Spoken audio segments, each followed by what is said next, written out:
अगर मैं कहूं पिछले 40 दिनों से दुर्ग संभाग के सरकारी कॉलेजों में पढ़ाई लिखाई ठप है, क्या आप मानेंगे? जी हाँ, पिछले 40 दिनों से पूरे दुर्ग संभाग के सरकारी कॉलेजों में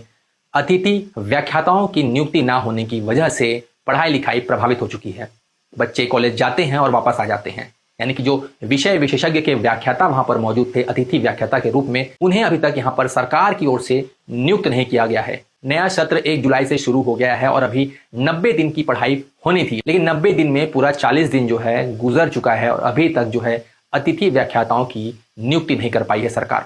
ऐसे में जो छात्र हैं वो कॉलेज जाते हैं, लेकिन उन्हें वहां पर उनके व्याख्याता, उनके शिक्षक वहां पर नहीं मिलते हैं। जो रेगुलर शिक्षक पहले से वहां मौजूद हैं वो इन्हें मैनेज कर रहे हैं, यानी कि वे कंबाइंड क्लासेस लेकर बच्चों को पढ़ा रहे हैं या फिर समय सारणी में बदलाव करके बच्चों को पढ़ाकर काम चला रहे हैं। सरकार को ये सब दिख रहा है, सरकार को ये सब मालूम है कि किस तरीके से पढ़ाई लिखाई प्रभावित हो रही है बच्चों की, लेकिन अभी तक 40 दिन से ऊपर हो चुका है, लेकिन अतिथि व्याख्याताओं पर जो निर्णय उनको लेना था, उनकी नियुक्ति को लेकर या उनकी सैलरी को लेकर जो विवाद चल रहा था, उसे अब तक यहाँ पर पूर्ण नहीं किया गया है। बीच में यहाँ पर मामला जो निकलकर सामने आया था, सरकार की ओर से जो बदलाव किए गए थे अतिथि व्याख्याताओं को लेकर, जहां पर 2000 रुपए प्रतिदिन जो निर्धारित की गई थी और अधिकतम जो है वो 50,000 रुपए तक ही कमा पाते और साथ ही साथ प्रतिदिन 4 सब्जेक्ट को ही वे पढ़ा पाते, यानी कि 4 क्लास ही ले पाएंगे। ऐसे में इस पर पूरा विवाद चरमराया था, जहां पर अतिथि व्याख्याता जो हैं तंगराम वर्मा उच्च शिक्षा मंत्री के घर गए थे और अपनी बात रखी थी कि उनको एक मुश्त 50,000 रुपए दिया जाए, यानी रेगुलर टीचर के हिसाब से उन्हें भी पे किया जाए, क्योंकि रेगुलर टीचर जितना काम करते हैं, जितनी पढ़ाई करते हैं,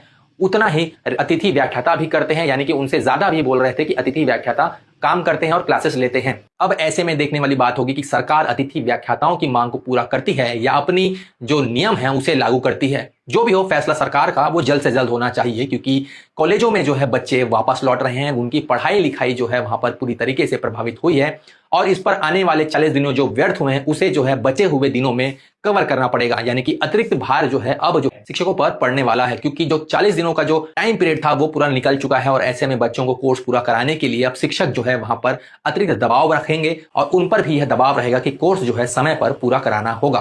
क्योंकि इस पर जो है प्रैक्टिकल साथ में सम्मिलित होता है, प्रैक्टिकल भी कराना होता है और इन सारी चीजों को जो है व्यवस्थित रूप से सुचारू करके परीक्षा परिणाम तक इसे ले जाना होता है। अब देखने वाली बात है कि सरकार कब तक जो है अतिथि व्याख्याताओं की नियुक्ति करती है और कब तक इस पर कोई फैसला आता है। लेकिन सूत्रों की माने तो सरकार की नियुक्ति प्रक्रिया नीति और वित्तीय मंजूरी पर जो है अटकी हुई है। ऐसे में अभी तक ये तय नहीं कर पाई है कि उनकी नियुक्ति की जो नियम है, प्रक्रिया है, वो क्या रहेगी और वित्त विभाग से, यानी कि वित्त की जो मंजूरी है, इन्हें कितना सैलरी देना है, तय नहीं कर पा रही है सरकार। अब सरकार से बस अनुरोध किया जा सकता है कि जल्द से जल्द जो है अतिथि व्याख्याताओं की नियुक्ति की जाए और बच्चों की पढ़ाई लिखाई सुचारू रूप से शुरू की जाए।